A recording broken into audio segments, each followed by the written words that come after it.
laki membawa serta anaknya untuk berkunjung kepada baginda Rasulullah SAW. Nah, pas posisi berkunjung itu si lelaki matur ke Kanjeng Nabi, pripun iki Kanjeng Nabi, cah wadon anak kula niki kok emoh ya nikah iki emoh. Nanjur ngoten niku pripun? Niki fakola mongko ngendika sapa Nabi baginda Nabi Muhammad sallallahu alaihi wasallam. Kanjeng Nabi Muhammad sallallahu alaihi wasallam ngucap napa, ati nuruta sira wadon abaki ing bapak sira.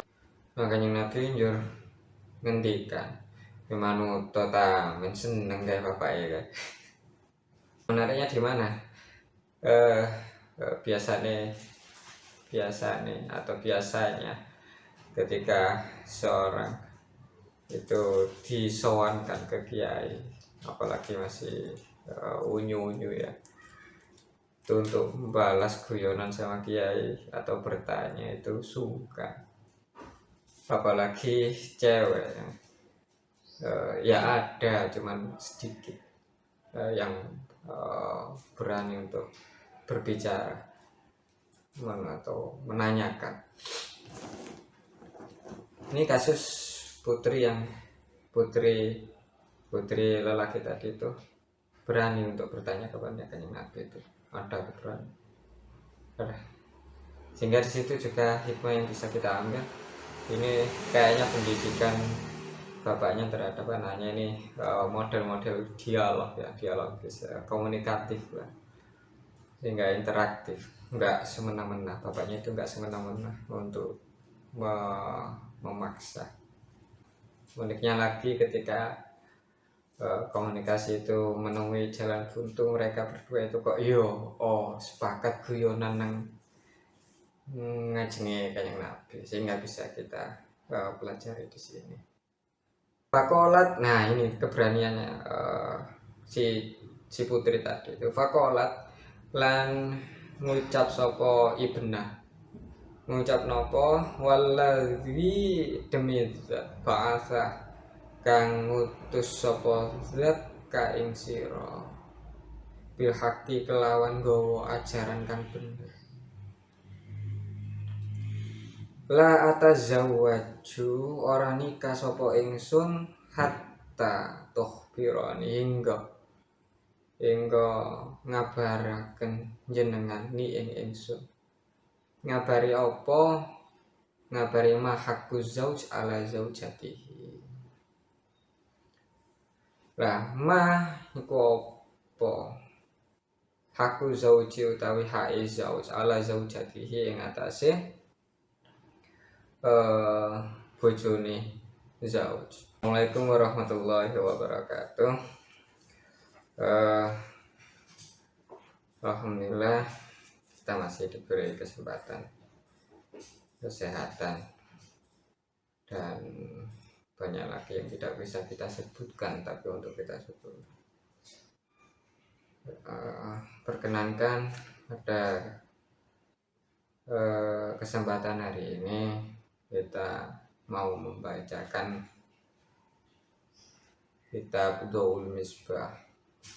Kalau yang versi PDF, kitabnya itu di halaman 18 akhir, tentang hadis yang dinukil oleh Hadratus Syekh Hasyim Asy'ari.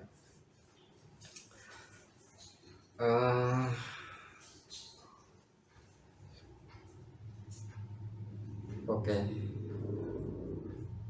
Sebelum kita mempelajari satu hadis ini dari kitab Dhaul Misbah, mari kita hadirkan Fatihah kepada pengarang kitab Dhaul Misbah, Hadratus Syekh Hasyim Asy'ari. Semoga apa yang kita baca hari ini bisa bermanfaat, walaupun cuma satu hadis.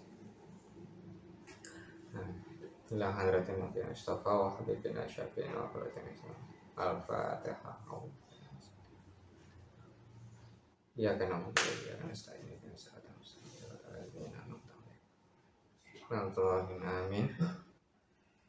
Bismillahirrahmanirrahim. Qala musannif rahimahullah ta'ala nafa'ana bihi wa bi ulumihi fid dharain. Amin.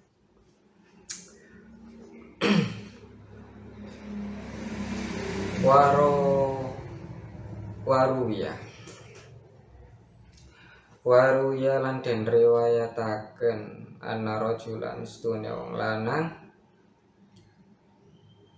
ku ata nekani sapa rajul bibenatihi kelawan anak wadone rajul ila Rasulillahi sallallahu alaihi wasallam maring Kanjeng Nabi Muhammad sallallahu alaihi wasallam.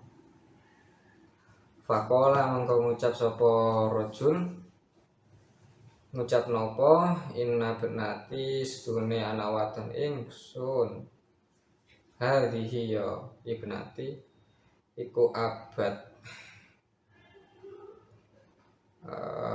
emoh enggan antatazawaja yen to nikah sapa ibnati. Jadi ada seorang laki-laki membawa serta anaknya untuk berkunjung kepada baginda Rasulullah SAW. Nah, pas posisi berkunjung itu si lelaki matur ke Kanjeng Nabi. Pripun iki Kanjeng Nabi?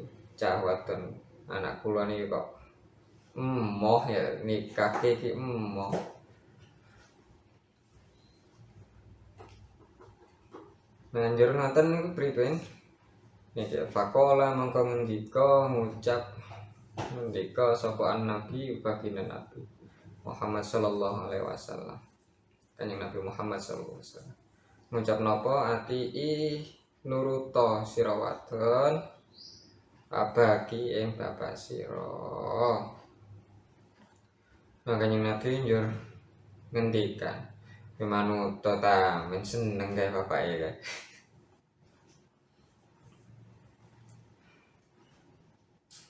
Nah, ini yang menarik. Menariknya di mana? Biasanya ketika seorang itu disowankan ke kiai, apalagi masih unyu-unyu ya, itu untuk membalas guyonan sama kiai atau bertanya itu sungkan, apalagi cewek. Ya ada cuman sedikit yang berani untuk berbicara atau menanyakan. Ini kasus putri lelaki tadi itu berani untuk bertanya kepada Kanjeng Nabi itu ada berani. Sehingga di situ juga hikmah yang bisa kita ambil. Ini kayaknya pendidikan bapaknya terhadap anaknya ini model-model dialog bisa komunikatif lah, sehingga interaktif, nggak semena-mena. Bapaknya itu nggak semena-mena untuk memaksa. Jadi model komunikatif. Uniknya lagi ketika komunikasi itu menemui jalan buntu, mereka berdua itu kok sepakat guyonan nang ngajengi Kanjeng Nabi, sehingga bisa kita pelajari di sini. Yang mana tadi?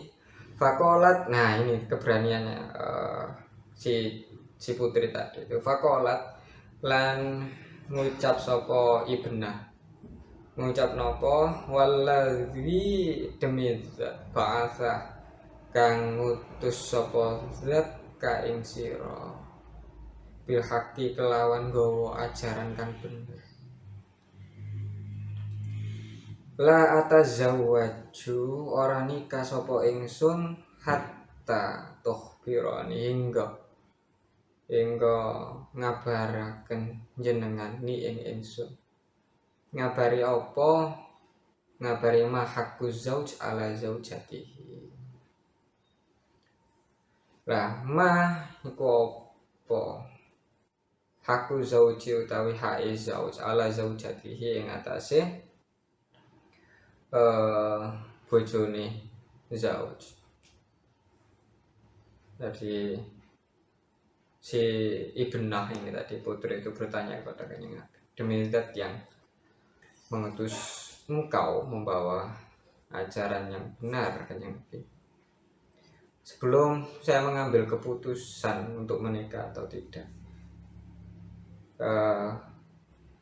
barangkali jenengan itu memberikan gambaran informasi hak seorang suami terhadap istri. Ini menarik. Apa aja haknya suami pada istri? Ini kan berarti mengajarkan secara nggak langsung kan si putri ini dewasa banget ya.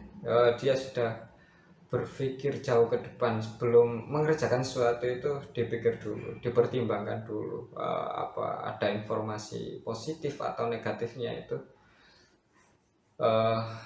dipertimbangkan terlebih dahulu, sehingga ada konsultasi kepada ayahnya, ada konsultasi kepada Kanjeng Nabi.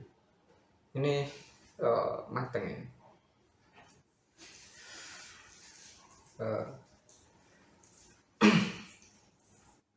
Oke. Gimana cewek yang tadi Ibnah ini itu tadi bertanya seperti itu, apa haknya suami pada istri? Fakola mongko jawab sapa Rasulullah sallallahu alaihi wasallam, baginda Kanjeng Nabi Muhammad sallallahu alaihi wasallam, ya hakku zauji utawi hae zauj ala zaujatihi ing atase bojone zauj. Apa iku hae laukanat yen to ana bihi kelawan zauj apa kurhatun boro falahisat mongko njilati sapa zaujah ha ing kurha.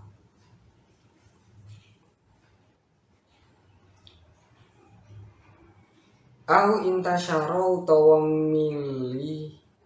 miliaken apa min kharahu dua lubang hidunge zauj, miliaken apa sodidan ing nanah wadaman lan gede. Summa ibtalaat mengko nuli njilati sapa zauja hu ing min khara ma adat ora nyukupi sapa zauja haqahu ing hake zauj, urung cukup ngelakoni, urung cukup menunaikan haqahu ing hake zauj. Jadi haknya suami pada istri itu nek ana borok kok kemudian dijilat sama si istri. Itu satu contoh. Contoh yang kedua, dek hidungnya sini itu, di hidungnya itu mengalir atau ada darah atau nanah, ini senar mungkin ya, atau sebangsa itu. Terus kemudian kok disesep sama si istri. Lo melakukan seperti itu masih belum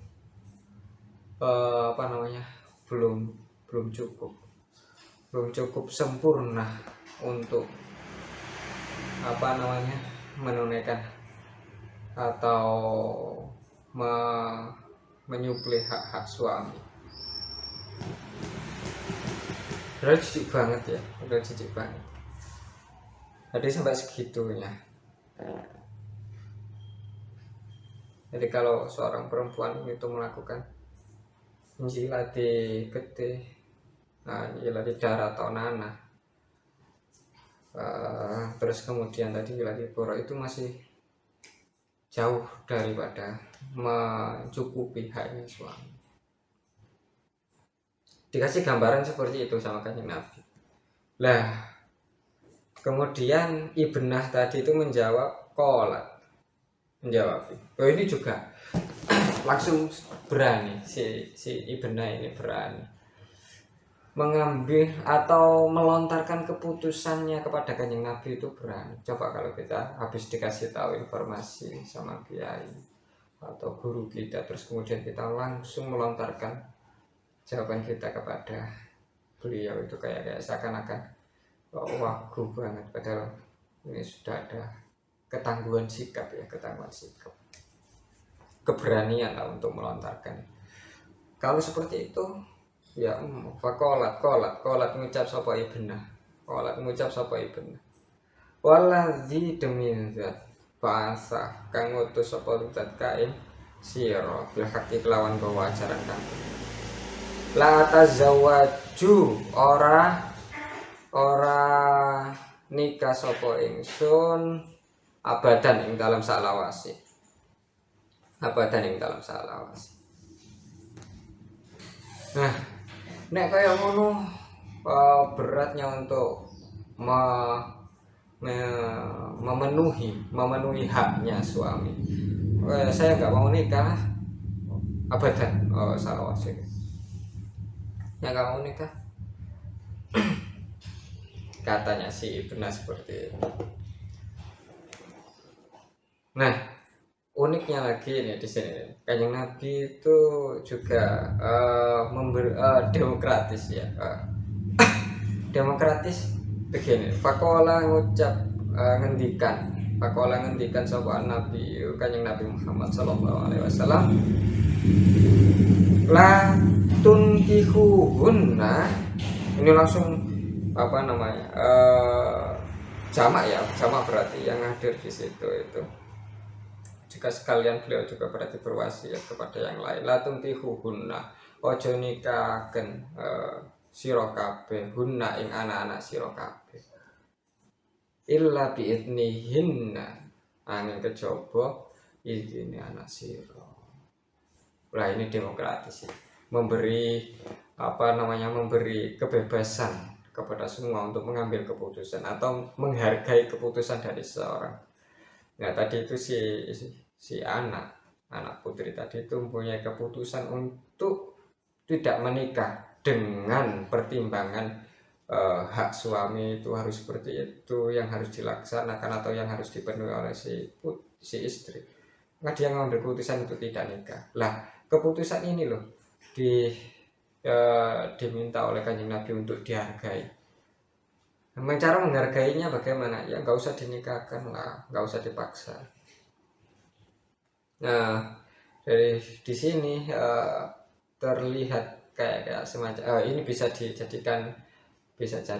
jadi untuk menjadi rujukan kajian-kajian emansipasi wanita atau bias gender ya, bias gender, bahwasanya perempuan itu juga banyak hikmah yang dalam hadis ini tadi itu. Satu tadi itu kita harus mempertimbangkan sesuatu, harus menggali informasi sebelum mengambil keputusan untuk menapaki atau mengambil langkah selanjutnya.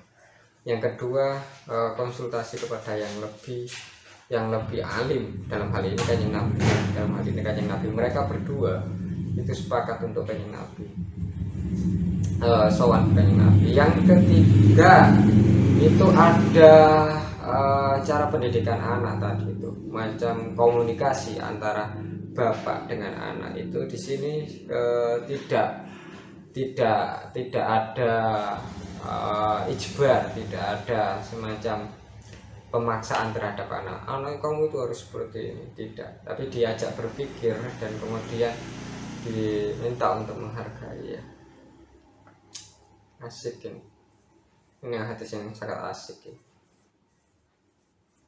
Jadi dan itu tadi yang ditunjukkan oleh Kanjeng Nabi bersifat demokratis, menengahi antara bapak dengan anak, jadi nggak usah dipaksa-paksakan. Nah, ini juga sebetulnya banyak ya, kalau kita mau mengambil hikmah atau hukum dari hadis ini itu banyak banget. Salah satunya di sini berarti bisa juga untuk apakah diperbolehkan untuk mengambil pilihan min jomblo? Dari mana itu redaksinya? Dari la atazawwaj abadan. Nah, seperti itu konsekuensinya, maka saya tidak mau menikah selamanya. Nah, maka saya nggak mau menikah selamanya. Ini apakah bisa dijadikan alasan untuk menjomblo ya, bagi para pejomblo? Demikian, dan masih banyak lagi yang bisa kita gali dari hadis ini, hadis yang dinukil oleh Hadratus Syekh Hasyim Asy'ari dalam kitab Dhaul Misbah ini. Demikian yang bisa saya sampaikan, kurang lebihnya mohon maaf kalau tadinya ada selengean. Assalamualaikum warahmatullahi wabarakatuh.